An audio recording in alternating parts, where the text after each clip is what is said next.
नमस्कार। मैं हूं आपका होस्ट और आज हम एक ऐसी यात्रा पर निकलेंगे जहां इतिहास, पौराणिक कथाएं और तंत्र का गहरा संगम है। हम बात कर रहे हैं तारापीठ की। पश्चिम बंगाल के वीरभूम जिले में द्वारका नदी के किनारे स्थित यह स्थान सिर्फ एक मंदिर नहीं है, यह एक महाश्मशान पीठ है। यहाँ मां तारा, रौद्र भी हैं और ममतामयी भी। आज हम इस जागृत पीठ के उन रहस्यों को खोलेंगे जो इसे भारत के सबसे शक्तिशाली और विस्मयकारी धार्मिक स्थलों में से एक बनाते हैं। सबसे पहले इसका पौराणिक आधार। यह कैसे बना?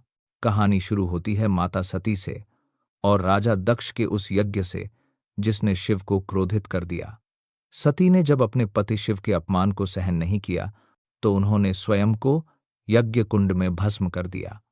शिव ने जब सती के शरीर को लेकर तांडव शुरू किया तो पूरी सृष्टि डोल उठी। तब भगवान विष्णु ने सुदर्शन चक्र से सती के शरीर को खंडित किया। यहीं तारापीठ में मान्यता है कि सती की आंख की पुतली, जिसे बांग्ला में तारा कहते हैं, वह गिरी थी।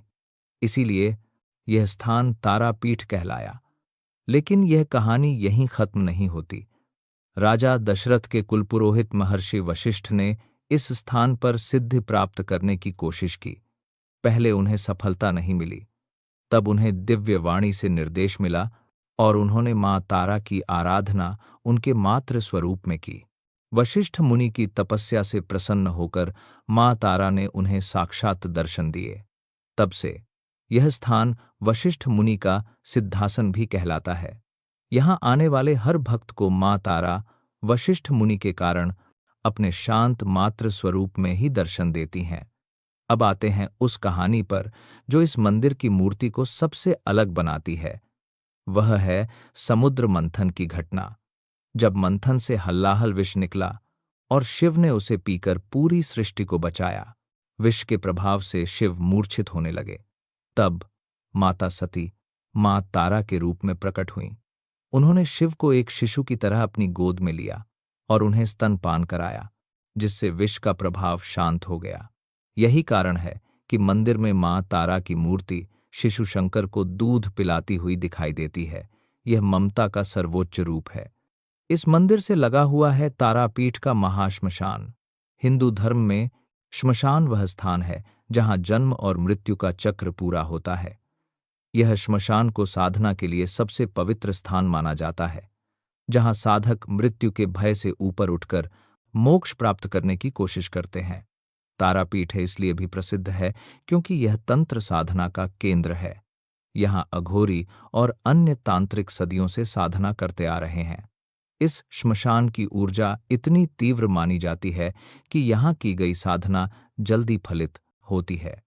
अब हम बात करेंगे उस सिद्ध संत की जिनका नाम तारापीठ के साथ अमर है, वामाखेपा। उनका जन्म इसी स्थान से 2 किलोमीटर दूर हुआ था। उन्हें उनके अजीब व्यवहार के कारण लोग खेपा पागल कहते थे। उन्हें उनके गुरु कैलाशपति बाबा ने शिक्षा दी। पर वामाखेपा का गुरु कोई मनुष्य नहीं, बल्कि स्वयं मां तारा थीं। उनका भक्ति का तरीका सबसे अलग था। वह मंदिर के पुजारियों से झगड़ते थे, श्मशान में सोते थे और चिता की राख को प्रसाद मानकर खाते थे। वामाखेपा की तपस्या इतनी तीव्र थी कि उन्हें मां तारा ने साक्षात दर्शन दिए और उन्हें पुत्र कहकर संबोधित किया। कहते हैं कि मां तारा ने उन्हें हर तरह की सिद्धि दी थी। वह मां तारा से सीधे संवाद करते थे, मानो वह उनकी अपनी मां हों। अब सुनिए वामाखेपा से जुड़ी कुछ चमत्कारी कहानियां। 1. किसी भक्त की बीमारी ठीक करना। 2. रेलगाड़ी को अपनी शक्ति से रोकना। उनकी समाधि आज भी मंदिर के पास स्थित है और भक्तों का मानना है कि वे आज भी यहीं से सबको आशीर्वाद देते हैं। तारापीठ का एक और रहस्य है जीवन कुंड। मंदिर के पास स्थित इस कुंड के बारे में एक प्राचीन कथा है कि एक व्यापारी के मृत पुत्र को यहाँ के जल से पुनर्जीवन मिला था। आज भी भक्त मानते हैं कि इस कुंड का जल सभी रोगों और दुखों को दूर करने की शक्ति रखता है। मंदिर के गर्भगृह के नीचे एक गुप्त तहखाना भी है। जहां केवल विशेष तांत्रिकों को ही प्रवेश मिलता है। यहाँ विशेष रातों में गहन अनुष्ठान किए जाते हैं। मंदिर में होने वाली पशु बलि भी यहीं होती है, जिसे शक्ति को शांत करने और मनोकामना पूर्ण करने का एक अनिवार्य अंग माना जाता है। तारापीठ ये हमें सिखाता है कि शक्ति और ममता एक ही हैं।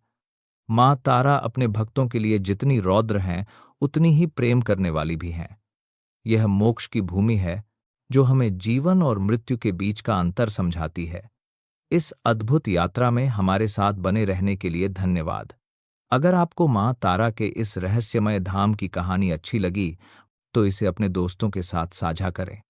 कमेंट में जय माँ तारा लिखना न भूलें और चैनल को सब्सक्राइब करें।